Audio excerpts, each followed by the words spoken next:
Good afternoon বন্ধুরা, সবাই কেমন আছেন? আজ ইয়ামাহা ব্যাগ নিয়ে কিছু বলবো।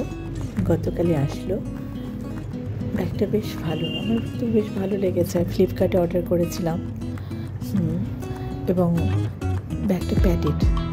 দেখলাম যে এটা রাখার পর যখন পড়ে গেল একবার, কিছু হয়নি, কোনোরকম কোনো চাপ পড়েনি গিটারে, সেজন্য বেশি ভালো লেগেছে। আর এটার ধরার ব্যবস্থাটা খুব ভালো লেগেছে। আমার মেয়ের জন্য অর্ডার করা, মেয়ের গিটার এটা। আমিও করি, আমার ছেলেও করে। আমার ছেলের আগ্রহ বেশি এই ব্যাগটা নিয়ে। সে যে কোনো জিনিস আসবে ও এটা নিয়ে বেশ সবার আগে সে খুলবে, দেখবে, সেট করবে। পকেটগুলো বেশ ভালো, ওপরে পকেটে জলের বোতল আর নিচের পকেটটায় দাড়ি, তারপর পেন, ন্যাচারাল সানগ্লাস। এখানে একটা বেল্ট আছে গিটার বেঁধে নেওয়ার জন্য প্রয়োজন মতো। ভালো, বেশ মজবুত আছে ব্যাগটা, এটাই সবচেয়ে বড় কথা। বেশ টেকসই হবে। আগের ব্যাগটা ছিল মোটামুটি অন্য একটা ব্র্যান্ডের, এটা বেশ ভালো। ধন্যবাদ।